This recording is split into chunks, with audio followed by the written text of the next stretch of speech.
On va voir si la fonction f de x a une asymptote horizontale. Alors f de x égale à 1 moins 1 divisé par 3 moins x. Bon. Comment faire pour voir une fonction si elle a une asymptote horizontale? Ce qu'on fait, c'est qu'on prend des limites vers plus ou moins l'infini.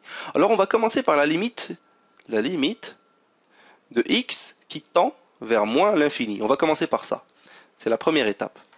De la fonction, bien entendu, 1 divisé par 3 moins x. Ce qu'on fait, c'est qu'on va prendre le moins l'infini et on va le mettre ici à la place du x. Ça va nous donner quoi? Ça va nous donner est égal à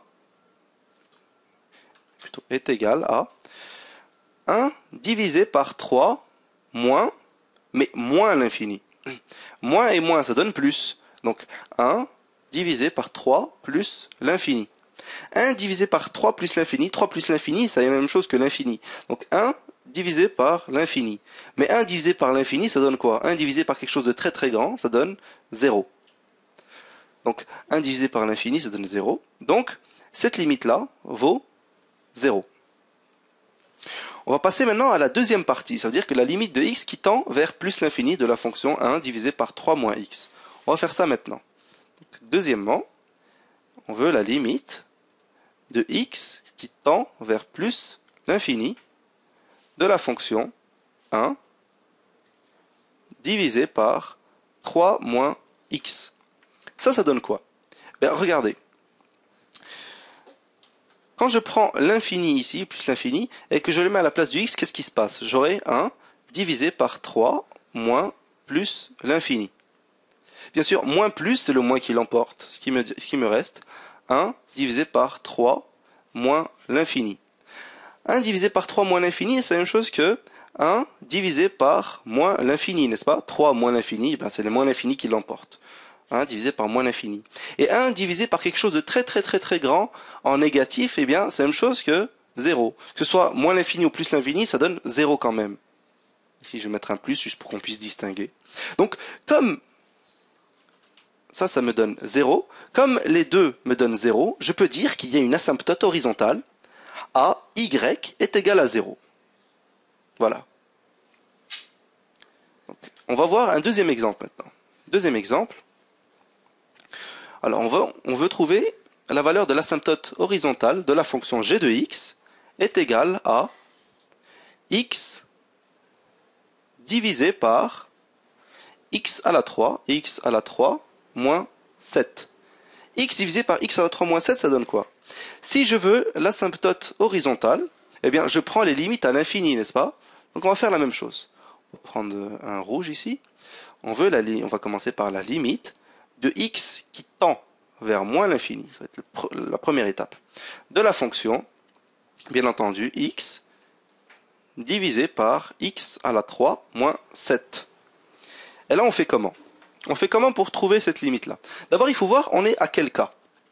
On prend moins l'infini, on le met ici à la valeur de x, ici à la place de la valeur de x. Ce qui me donne infini divisé par infini au cube moins 7. Mais infini au cube moins 7, c'est la même chose que infini divisé par infini. Donc on a le cas infini divisé par l'infini.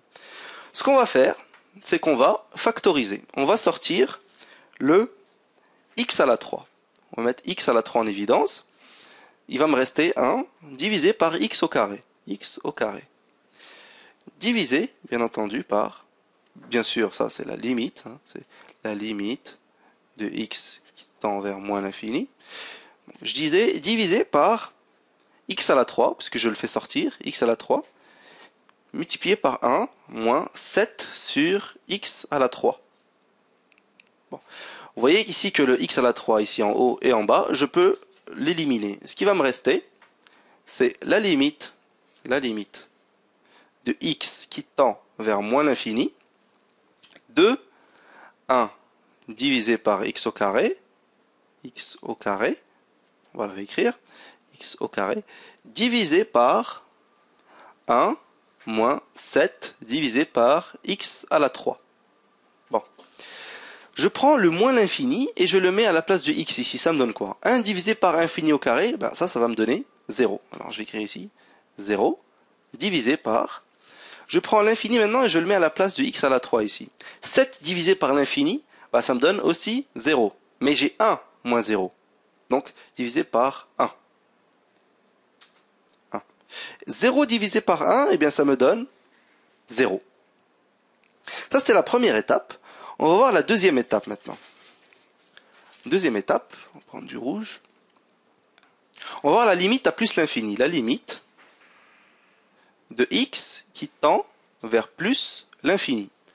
De la fonction, bien entendu, x divisé par x à la 3 moins 7. Mais ce qu'on va faire, c'est qu'au lieu de refaire cette simplification, on va directement prendre la simplification qu'on a déjà fait ici. 1 divisé par x au carré, divisé par 1 moins 7 sur x à la 3. Bon, ça donne quoi? Si je prends, comme la dernière fois, l'infini, et je le mets à la place de x ici, et de la place de x ici, j'aurai 1 divisé par plus l'infini, qui me donne 0, divisé par 1 moins 7 sur l'infini.